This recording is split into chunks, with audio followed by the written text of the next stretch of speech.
Hello, everybody. My name is Nitin Seth. I'm the CEO of Incido. Very warm welcome to everybody to this first edition of the Incido Leadership Conclave. I'm delighted to have with me three outstanding leaders, Subhajit Bagchi, the president of Tripwire, Anjali Arora, who's the Senior Vice President, Products and Engineering at Perforce, and Rekha Shenoy, who's the Chief Product Officer of Z Approved. So really happy to have all of you. Subhajit, Anjali, Rekha, hello, welcome. So the topic today is about driving growth in uncertain times. So we are really living in unique times, and it is perhaps the most unique phase that perhaps most of us have seen in our lives, and hopefully, we don't see something this extraordinary in our lifetimes, but we are going through something very unique. We often use this term VUCA world: volatile, uncertain, complex, ambiguous. And if ever there was a VUCA world, it is now. It's very volatile. It's very uncertain. You don't know what is happening. It's very complex. It's very difficult to form the correlation between cause and effect. And it's very ambiguous. The reality is hazy. And in such times, driving a clear strategy and driving growth is not easy. It's not easy because your first reflex in such a VUCA environment is to play defense. Let us protect what we have. Let us make sure that this period that we are seeing, period of uncertainty, period of complexity, we just make it through this crazy period. But the best companies don't take it only as that. They take it as an opportunity of playing offense. How can we actually use this period to leapfrog? Can we actually use this period to do something different? Can we use this to get a competitive advantage? And that is really what we want to explore today with the leaders. That how do you move from defense to offense? Is that possible? Is it practical? And how do you do that? And there is no better industry where this is relevant than the product R&D space. Product R&D space is something which, and especially the technology, software, product R&D space, where compared to many other industries, this is where it's not all challenges. There are actually set of opportunities. So this whole notion of defense versus offense is probably even more relevant here. So that's really the discussion that we are going to have today. Without further ado, I'm going to now invite our panelists, our leaders, to share their thoughts. The way we will do it is that we will have opening set of comments from each of our leaders. Subhajit, Anjali, Rekha, perhaps we can go in this order. And what I'm going to request is that if you can take maybe a couple of minutes each, 4 to 5 minutes each, and share very briefly, what your business is, what COVID has meant for your business, and very quickly, what has been your response? Yeah, so those three things. So let's get it going. And Subhajit, over to you. Sure. Can you hear me, Nitin? Is my audio clear? Very clear, Subhajit. Okay. All right. Okay. Good. Okay. So yeah.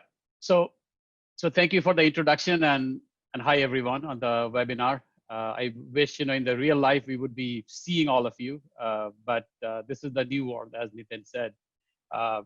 Huge disruption. So just really talking briefly, those of you who don't know, Tripwire is in the business of cybersecurity.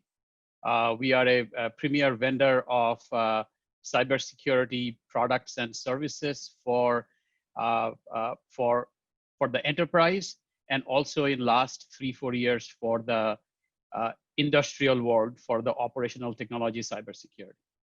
So with this context, I just wanted to walk you guys through like what we saw and what our response has been so far. So in the beginning of the pandemic, we saw a huge disruption. You all saw that as country after country, sometimes, one city at a time, they were shutting down. What was interesting at that time was that we saw that most companies were quite well equipped, but many were not for the fully remote work arrangement. And like I can give you a couple of examples. I remember a premier defense customer in some place in this world could not sign a PO because the legal step still required a manual signature. I remember a large utility that could not issue a PO because they had outsourced the PO process to somebody else and they were not prepared. So there are these unexpected disruptions we saw, but we also saw that cybersecurity spend was very important for the customers. I remember in the height of the pandemic, we got a long-term contract from a luxury retailer that you would not expect, right? But that was their priority at that time. So of course, over last few months, the situation has stabilized. People have fixed their business processes, bought all the laptops and bought all the VPN capacities or zero trust model that they had to go to. Now what we are seeing is some consolidation and acceleration of trends that started before COVID, but have just become faster. So for example, we see a preference for customers to use new dollars for software that can be delivered remotely, from the cloud. It's not that they are only going for that, but there is a preference for that. We are also seeing more requirement in the operational technology because there are more TCP/IP based networks and endpoints. So these were the existing trends that have gotten accelerated. The other thing that we are also seeing is customers are more likely to value, renew, and expand on existing relationships. The relationships of trust that you might have built earlier with the customer. At this point of time, they value those a lot at this uncertain times. So that's kind of what we see in the market. Now, in terms of response, I think at this time, in these uncertain times, in this VUCA time, as Nitin has talked in the past also, I find that very, very interesting and stimulating. So in this VUCA world, I think there are few things that one needs to do in our opinion, and something that we are doing. One is focus on your core expertise.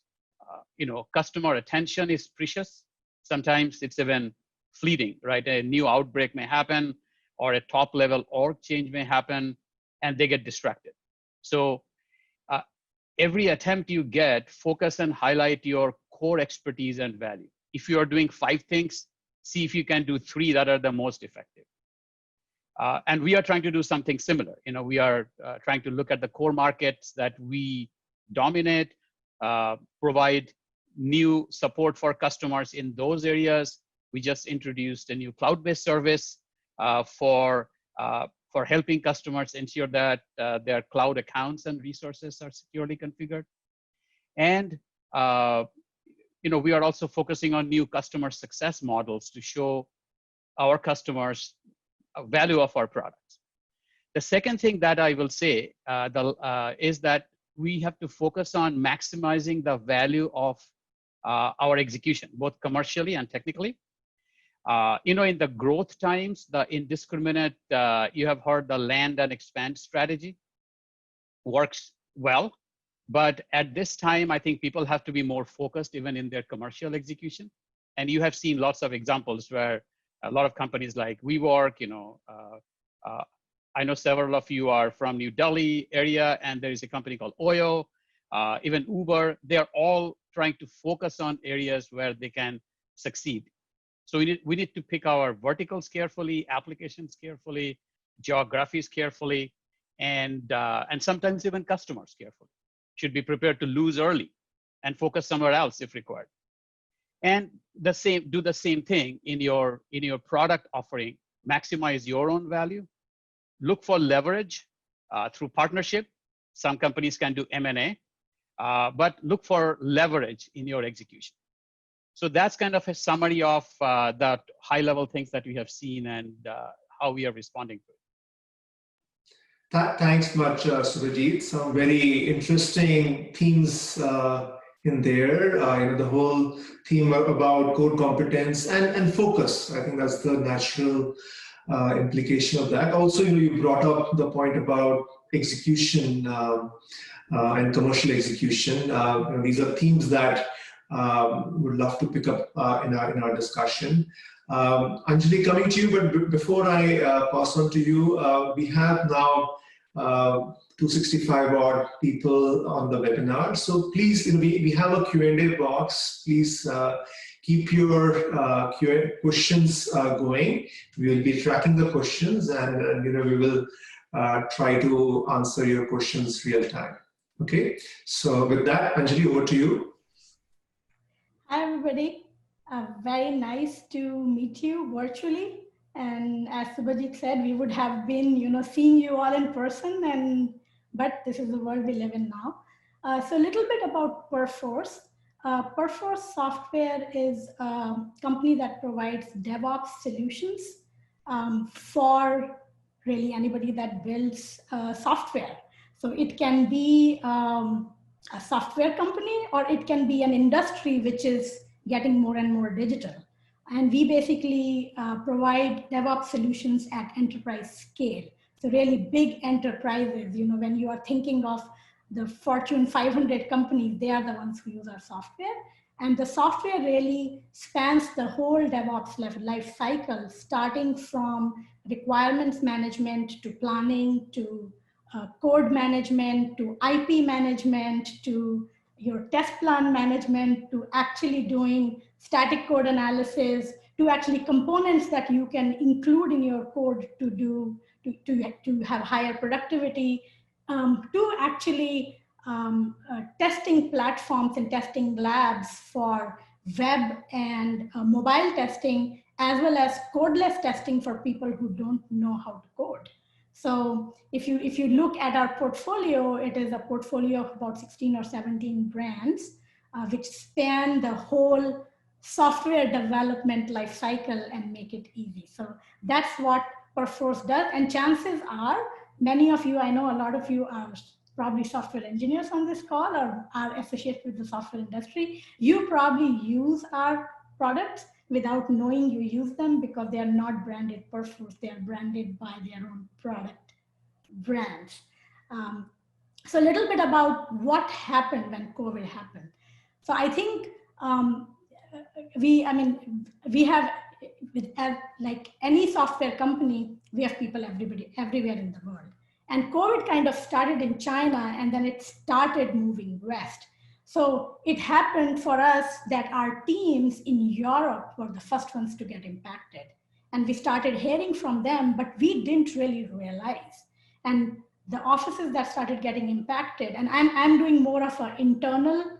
So Subhajit focused on the customers. I am focusing on what happened inside Perforce. So you get kind of a flavor of what happened inside Perforce and what did we have to do.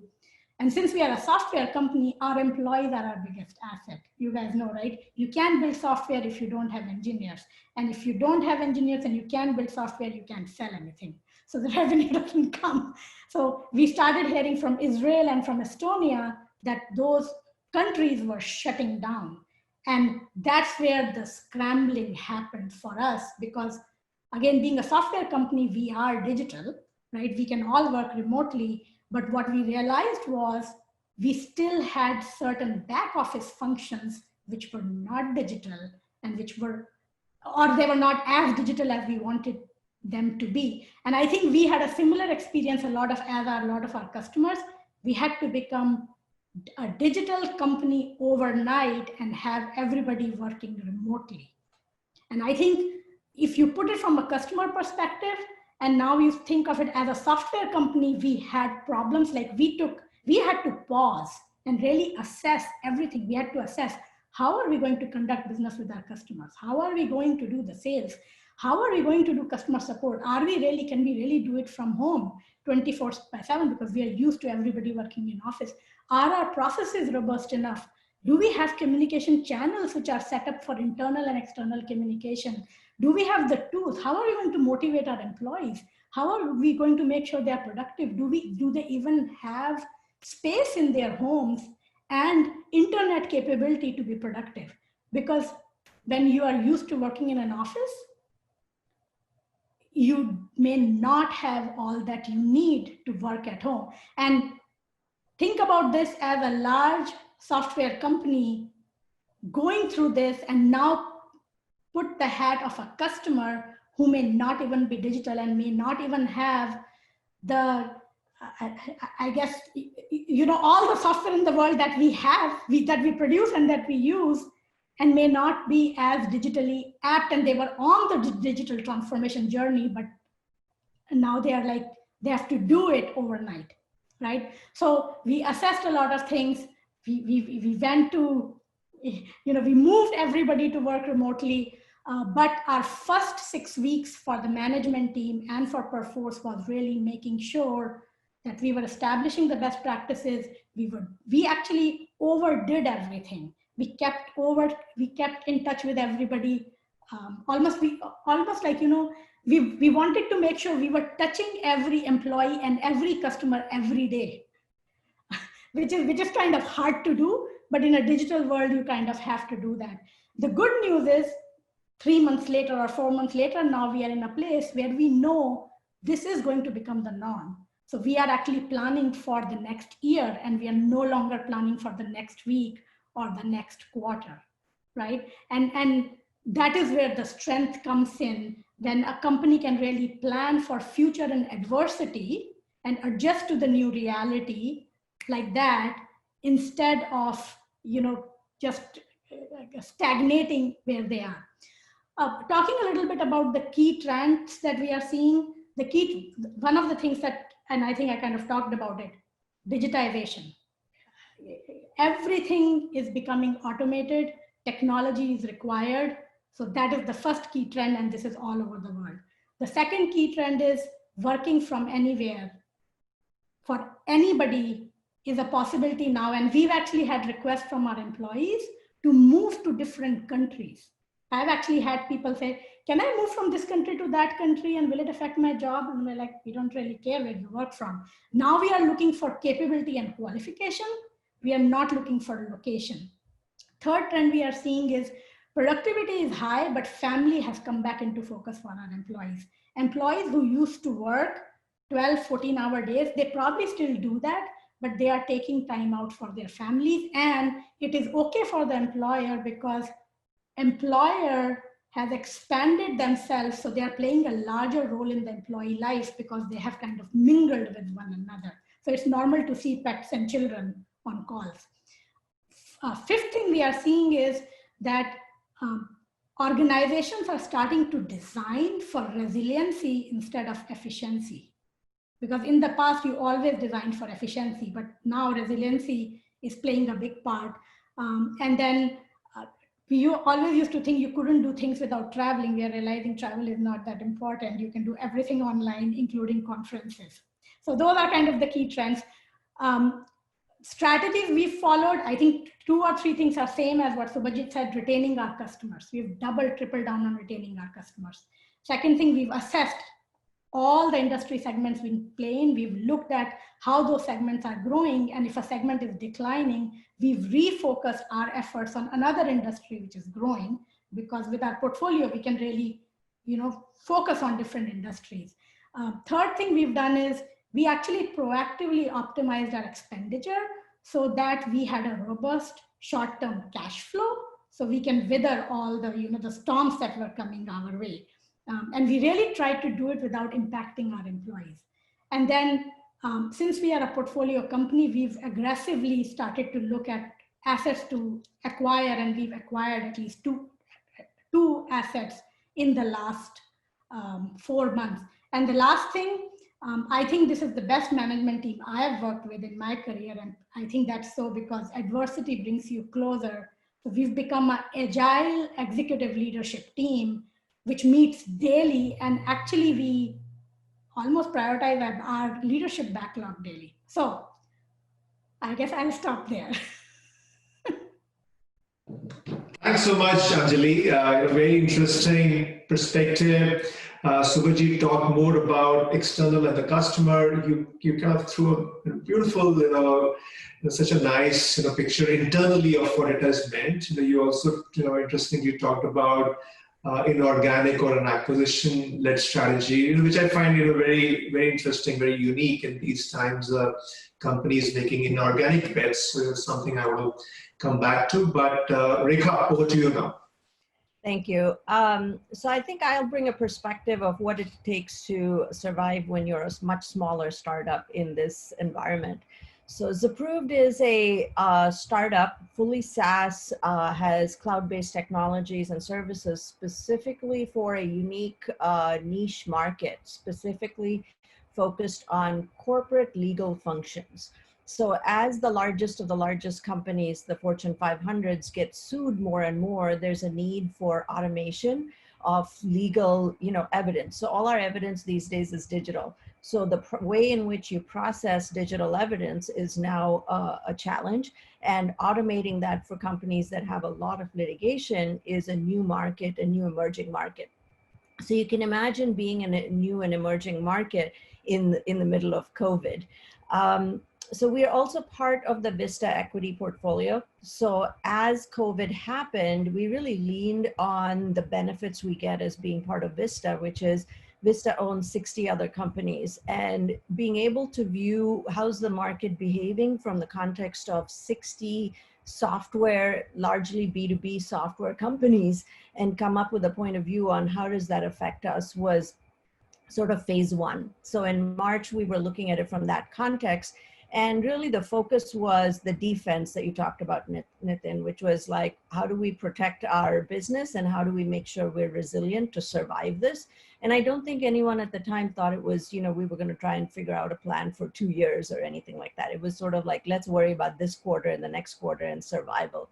But looking at it from that lens, it's amazing how 2 months later, we, as in all of the Vista portfolio companies, figured out a couple of things. Yeah, there were a couple of companies that were uniquely focused on travel and leisure and those kinds of things, and were definitely very immediately impacted by COVID. But outside of those two, every one of the rest of us were really driven by our own market dynamics. So that was very encouraging coming out of COVID. We went from this very, very reactive defensive strategy to our markets are fine. So in our case, it turns out, people are still suing each other. So litigation market was just fine and actually continues to grow. To the point Anjali made, how do we do all of these things online? We really did expect our core customer, which isn't a very technically savvy customer, to suddenly disappear, for our markets to disappear. And what we found was working from home made them more available, made them very much part of the sales cycle. There were challenges, right? So the sales process involved, like I would say, incrementally a whole lot more steps.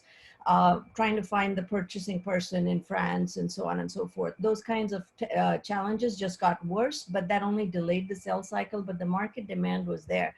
But what that meant from going from a defensive to an offensive strategy really is as simple as simplifying what we were doing before. So if you put yourself in the mindset of a startup, there were a lot of things we were trying to accomplish at any given point in time. We always looked at things in the context of our competitors are ahead of us, how do we catch up? And so therefore everything was important and there were a lot of different strategies. When you take a step back and you say, okay, this is about resilience, we got to last a long time.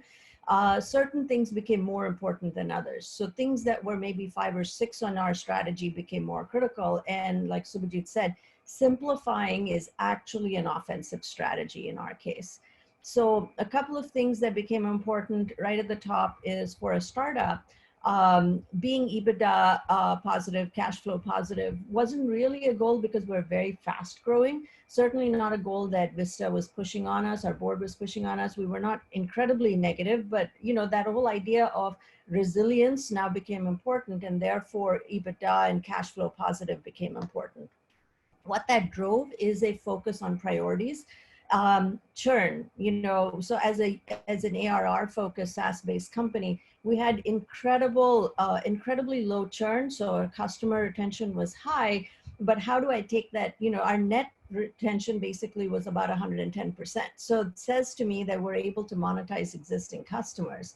So in the middle of that, so we know we have good customers, we know they're not going anywhere, we know there's new customers. Our offensive strategy was, how do we double down on engineering in a very, in a way that supports our growth while we're trying to be profitable and sell more products to our existing customers. It was always a priority, but in the real world, we all know this, right? Something comes up tactically and it takes priority, and that's how startups work. Well, when you don't have those choices and you have to think about resiliency, you know, our partnership with Incedo is just coming up, and it's just, you know, we're getting ready to roll it out. It's really designed around when we're able to speed up our engineering efforts and we've got a beholden customer, we're able to sell them more products. So how do we do that in a cash efficient manner and get more aggressive versus the 50 other priorities we had? I do think in a way that, you know, our defensive strategy ended up being our offensive strategy. But you almost want that opportunity to kind of take a step back and say, how do we grow this company in a COVID environment when your general market dynamics are good? And how do you do that in a way that's not your old world, try everything and see what sticks, you know? So strategically, I feel like in a way, COVID's actually given us some answers that we might not have noticed before. Thanks, Rekha. Thank you so much. And you know, as I hear what each one of you have shared, there are a number of very common themes that are coming out. There is a theme in terms of your response. You know, that initially what I heard from each one of you was that, hey, it was a bit of a shock to the system, and it took a couple of months to really kind of measure what is happening and then kind of frame your response. But then after a couple of months, each one of you actually seems to have got into a very assertive, you can say offense-oriented strategy. So that's interesting, how things have moved over from initial period of uncertainty to seeing, okay, what do we do about it? I think a second theme which each of you talked about was existing customers. That, how do you A, protect the existing customers, but then B, how do you support them more? How do you do more with them? And the third theme is about this notion of what's the core? Each one of you have talked about the same thing, but in different words. Subhajit talked about core competence. Anjali, you talked about refocus. Rekha, you talked about simplification. And Rekha, you gave some examples of that. How you put EBITDA and cash flow, kind of it came higher up in your priorities, and how really extending your engineering capacity and kind of using like a efficient kind of leverage for it, and how it came up. So I want to double click on that a little bit and ask Anjali and Subhajit also specifically that this whole refocus and simplification or core competence, if you can share a little more specifically what it has meant for your businesses. For example, Anjali, you shared that you have looked at different product markets and said, hey, this is what we want to really focus more on. This is what we want to focus less on. Subhajit, I heard you talking a little bit about the fail fast. So we'd love to hear from both of you what this has meant specifically for your businesses. Anjali, you want to go first? Yeah, let me go. So I think we have an advantage because we have like about 20 products in 16 different brands.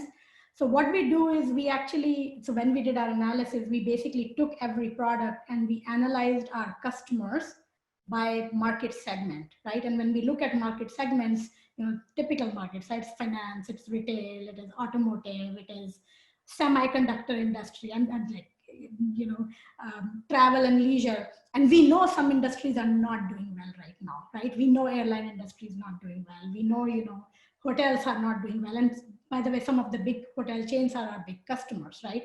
But we also know actually the automotive industry is doing well because they are actually investing in smart cars and self-driving cars, and they are actually doing a lot of embedded software in cars, which requires a lot of the DevOps processes. We know the semiconductor industry is doing well because they are optimizing more and more and more, and they need more software like the one we provide.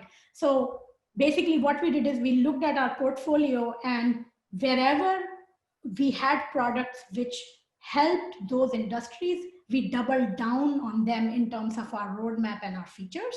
So that was one part. We also doubled down in terms of reaching out to those customers and making sure we understood what they wanted.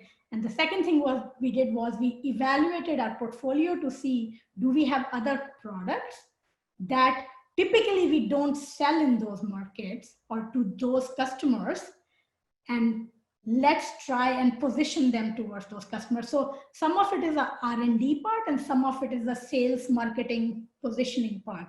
So this is like the simplest example without getting into details of products, but it is very— It's actually something very powerful, Anjali, that you have shared. Because there are two things that I took away from what you just said. One is that as you thought about focus or refocus, you really took an end customer or end kind of industry perspective, and you looked at how different industries are, what COVID means for them, which makes a ton of sense. The second thing you shared that is like, okay, now what do we do more in industries where there is a growth opportunity? And that, I presume, I know that Perforce is organized by products, and you are like this conglomerate or a confederation perhaps of of products, which I know are also hold their independence quite dearly. So did this mean like breaking the kind of pattern or the operating model in terms of how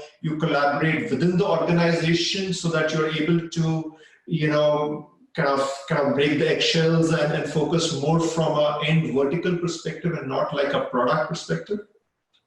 So two different answers. So yes, it has changed how we work inside the company. COVID has totally changed that. And I think I kind of mentioned in the strategy, and I think I mentioned this is probably the best leadership team I've worked with. So we did adopt things like a daily stand-up. So the CEO and the executive team, we actually meet, or we used to meet every day for the first 3 months, half an hour stand-up every day. And it was talking about each aspect of the business. And then we were doing operational deep dives every month on every brand. And you can imagine that's a lot of effort. And we were dissecting by industries and talking about, and you again, and it's not just repositioning sales, right? Sales, marketing, product, and then back to R&D, because in some cases we pivoted R&D to do what was needed, right? But I think in terms of breaking eggshells, I don't think we did any breaking of eggshells, because I think all of us realized that if we don't look forward and work as a team and pivot the whole company towards where we need to go, we are not going to be successful. Thank you. And I think the whole thing that you shared about daily stand up with the CEO, very, very powerful, because that and it's I think what you're also saying is that doing things differently doesn't necessarily have to be about like structure changes, but just getting people on just working differently can get you to the same or better place. So Bijit, your thoughts on what maybe you refocus, deprioritize more? Yeah, sure. So, I think I will come at it from, from like 3 angles. First of all, before I go talk about the focus, one thing to remember is that cybersecurity in general is a, largely horizontal application, right? It is usually not very targeted for a certain segment of enterprise as opposed to another. So the application itself fundamentally does not change vastly. It does change across IT and OT and the endpoint types. But I think for us, we came at it in three ways. First of all, of course, there is a business aspect, right? I remember in the early days, one of the first things that we did was to look at our exposure, our past performance, and what verticals we had more exposure to, and so that we can at least make a reasonable business forecast, right? That's also important, especially for a public company. So that was the business aspect. Like, for example, we wanted to assess how much exposure we had to retail, right? Or travel and hospitality. So, and after having done that, you then target your commercial effort to the verticals that you think will fundamentally do well, or the market segment, right? We call them verticals internally. That does not mean that we don't go to the retailers, but means that we expect not to spend a lot of time with the retailer unless there is a real and present opportunity, you know. Whereas maybe try to develop more the finance or the banking and insurance industries, which are generally expected to be returning sooner. I think in terms of in terms of our OT exposure, we have looked at specific verticals of or applications of choice. For example, one thing that we have seen is that the demand in the packaging industry has gone up because a lot of packages are being used, right? So machines, more packaging machines are being sold. So things that work around wireless machineries, that should be good, but that is not our direct field. However, we can select certain opportunities based on those industries. You know, we can probably increase our discussion with such customers when we look for OT opportunities. I think the area where we have to do a lot of work, and it's a continuing work, is simplifying product lines. And I listened to Rekha, listened to Anjali, and Rekha, you talked about simplifications in that area. That is an ongoing work for an existing vendor with a lot of legacy product, right? I wish I could have said that we have simplified everything. We haven't. But I can tell you that in our new strategic plans, we are trying to focus on areas where we have been more successful and trying to be more conscious about decisions into areas where we are the also rans, So trying to simplify there, but I think it will take us some time, And I'll connect to that. I think I said in the beginning that, all these pandemics, they do start some new trends, but many times they actually accelerate existing trends. So this simplification and these things, right, are vertical or segment-based business or focused business. We have talked about it even like 6 months ago, right, before we knew of COVID.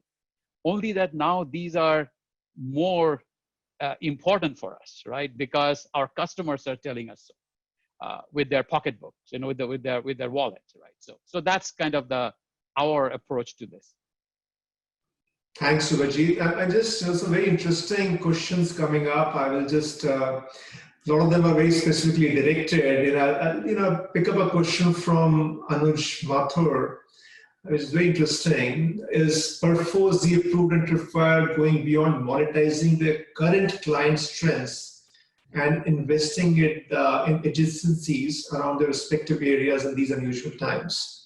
So that's a very interesting question because each one of you talked about like the core, but are you also kind of looking to maybe go beyond the core and looking at some adjacent opportunities? Over to each one of you. Any Subhajit, Anjali, Rekha, any order if you guys want to start? Yeah, I can go because actually Anuj is helping me with that. So so for us, to the point of risk assessment in these cases, here's what we learned, so I liked Anjali's comment about, you did a lot of per product analysis and business analysis. For us, product or business analysis is the equivalent of getting a lot of push from the board, right? So think of our board sort of similar to your CEO organization. Our board has 60 different companies and wants to figure out which one's really on fire. And so in order to do that, every one of us is on fire, and we got to prove to the board that we've got market dynamics that sort of support continued growth. The ARR is reasonable. The, you know, the cost structure, the OpEx is reasonable. So when you get pushed beyond your traditional sort of like give us a, you know, state of the business, it forces us to figure out what adjacencies we have, why we believe it, what's the risk in that situation. So we learned a couple of things. One, we did such an aggressive effort to keep churn low. It turned out it didn't need to be done. Our customers love what we have. So churn was something that we can, you know, knowing that low churn is there basically gave us confidence that we can build additional products to sell to them. So that was one. Two, we also learned that because of our position within corporate legal, our competitors often sell to law firms. Now, we learned a market dynamic that said, hey, this market is going to go more towards corporate law firms. So we have a position. So if we engage now, we have a position that is hard for our competitors to enter into and go after. So we probably wouldn't have learned that back in the, you know, pre-COVID days when we weren't being pushed as hard to understand this market dynamic. So if anything, it basically said, go faster now and find a way to sell more products into this evolving market. So our customers are trying to save money, which means they don't want to spend more on billable hours. They don't have a solution that we're able to offer. The only thing standing in our way is our engineering efforts. So if we speed it up, we'll figure it out. And if we weren't being pushed as hard as we were being pushed around entrench and protect your, you know, future, we probably wouldn't have noticed this market dynamic as fast as we did. Which comes back to how did you assess the risk? It became more apparent because of the kind of work we were doing with the board. Anjali, Sumajit, anything you want to share around adjacent areas, you know, actually going beyond the core and looking at adjacent areas? Yeah, so I can actually, one of the acquisitions we just did, we closed it, I think 3 weeks back, was in an adjacent area. So the idea was we looked at our portfolio and we looked at, it kind of aligns into what I was talking about before, right? We looked at the semiconductor industry is growing, and we realized that we had an asset, Perforce, which is a version control system. And a lot of the semiconductor companies are looking for IP management, which is built over that core technology, but it's an adjacent market. So we went and acquired Methodics as part of our growing into the adjacent market strategy. Yeah, maybe just a follow-up question on that, because it really intrigued me that you have actually made 2 acquisitions during COVID. So was it that these were already in play and it made sense and you went ahead with them, or did COVID in any way accelerate or spur your decision? So Methodics was in talks for some time, but it accelerated it. And what we found is, I think I talked about the fact that we've actually, when COVID started, we actually proactively optimized so that we were net cash flow positive. And that was with the intent that we could do more acquisitions this year. So we are kind of doubling down on that. Fantastic. That says a lot about the conviction, courage of the senior team. Subhajit, anything you want to share around going beyond the core and looking at adjacent areas? Yeah. So I was thinking about, you know, Rekha's comments and Anjali's comments, and then so I think, you know, we probably are looking at it in 3 ways. So one is we already had some initiatives to go into the adjacencies that our customers were moving to anyway already. So those will accelerate. So for example, you know, customers who are moving more into cloud or having more resources into cloud, we were trying to support those from the cloud, supporting for the cloud resources. Those will accelerate. You'll probably see that based on customer choice and our assessment of where they want to go, we'll probably prioritize those more.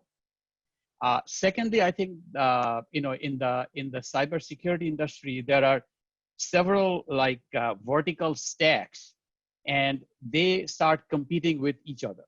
Like we might be operating in one stack, which is around configuration management, vulnerability management, kind of a vertical stack. There are other people who are coming from other stacks, people who are focused on end devices, or people who might be focused on some other way of ensuring cybersecurity. I think that's where I believe that partnership and leverage will become very important for us. We will be able to enable our competitor's competitor better and achieve new growth by doing that, because I think that again ties back to my core competency. I think core competency will become more and more important when customers are looking for more leverage for their money, maximize their dollars. And the third thing is, there are some ideas about, completely greenfield expansion, but those are for us, we try to choose the time. I know that some companies are already in that space, including M&A, and we have to pick our time, right? We have some ideas, but probably, again, I said, if you can do 3 things, I want to do 2 first. Well, so first probably focus on those 2 that I said in the beginning. Makes a lot of sense, Subhajit. Let's take another question from Arvind Ramurthy. How has COVID influenced the digital strategies for your product roadmap and changes in customer buying patterns? Interesting question. Maybe I can add a little bit of my flavor on this. That I think a lot of businesses are generally seeing this going more digital. I think each one of you also talked about it in different ways. But what perhaps we're also seeing is that there is a bit of a squeeze on discretionary spending. So while the intent may be there, the strategy or direction may be there, but the question is that are customers actually putting the money? I think the question about the buying pattern is, I'd love to hear your thoughts on that. I could go first. If sure. Yeah, sure. All right. So I think there are a few things. One is that, for the priority spends, I think customers are not going away. These are temporary pauses. In our business, we actually tracked the opportunities that pushed out of Q1 into unknown territories. And more than half of those actually closed, including some large ones. They came back once they sorted out those internal processes. So I think that the core buying pattern remains, especially for the trends where customers need to spend money now, right? But I think one thing that Nitin, I have talked with you also that I find, and I'm hearing that from many other of my friends in similar positions, is that developing brand new relationships is going to be somewhat challenging over time. We are seeing a lot of new customers, but many of them we had started before the COVID. That whole relationship of coaching and mentorship with a customer, creating that trust through those interactions in and outside offices. I think that will be a factor going forward. We'll have to find an answer to that. I know, I think I heard that from Anjali also, that customers are more available. That I think I hear from all my commercial leaders. You can get them on a phone call or send a WebEx invite and they actually accept it, right?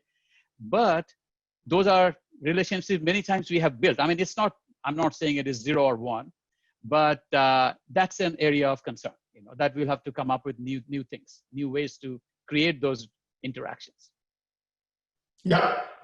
Anjali, Rekha, your perspectives on buying patterns, and then also, you have any thoughts on the challenge that Subhajit raised, that how do you actually close for things? us, it's night and day.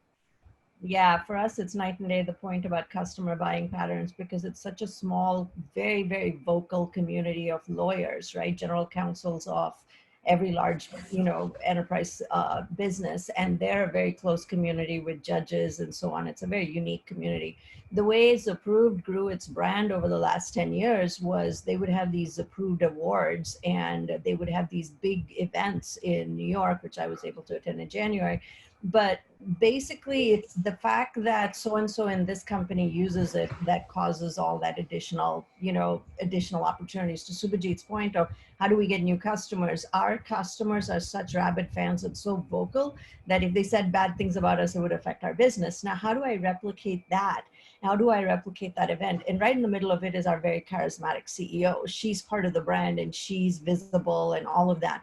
So going from that to not being able to do it was scary. So here's what's happened in the last 4 months. A company that's really small, very much high touch, started embracing all the standard digital marketing tactics, right? So we started doing events with our best customers who brought their friends and so on, kind of like this, with our CEO in the middle of it, talking about how is COVID affecting us and so on.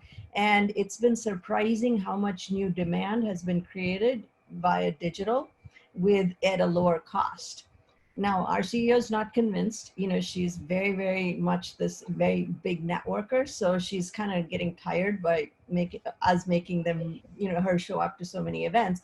But the reality is that pipeline is building in a healthy way on a digital thing that we probably wouldn't have done at all because she was so convinced the old way of doing things was the way to do it. So for us, it's been interesting to kind of push her into digital. Very interesting. Very interesting. Anjali? I can quickly add 2 points because I'm looking at the clock and time is escaping us in this interesting discussion. So I think one is definitely we are using a lot more digital in creating demand and especially new customers. We are doing another thing, which is we are working a lot more with analysts on their reports and doing a lot of research with the big, the big analysts. Because we are a enterprise DevOps company, so that helps because analysts have reached into different strata of industries and customers as well. So that's kind of a second thing which we are doing. And the third thing, and this is more of a buying side, is that demand for open source is increasing and more customers want to buy open source. And I didn't mention this, that we actually have a large open source business as well, where we actually have open source on our website, which we self-maintenance for. So we've actually focused a lot on that, which drives more customers in.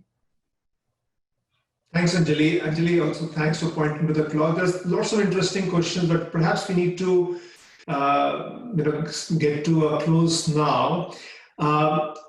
Slight change of plans. I'm going to spring a bit of a surprise on 3 of you. So please, pardon me. But I would like to end with a rapid fire question round for each one of you. Okay. So I'm going to ask you 5 very quick questions and you have to respond in like 1 word or maybe 2 words. Yeah. So who's up for going first? Okay. Okay. So we'll start with Rekha. Okay. Biggest growth opportunity. Monetizing customers. Biggest challenge. Resilience. One thing you will start doing. Connecting more. One thing you will stop doing. Worrying about going back to the office. One thing you will keep doing. Expanding globally. Excellent, thank you. Subhajit, your biggest growth opportunity. Cloud. Biggest challenge. Internal processes, support for managers. One thing you will stop doing.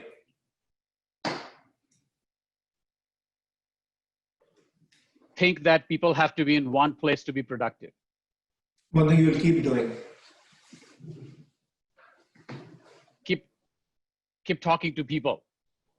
One thing you will start doing. Some stand-up, more frequent stand-up with my executive team. Clearly, Anjali's ideas resonated with you. Yeah. Okay, Anjali, for you, finally, the last one thing you will stop doing. One thing I will stop doing.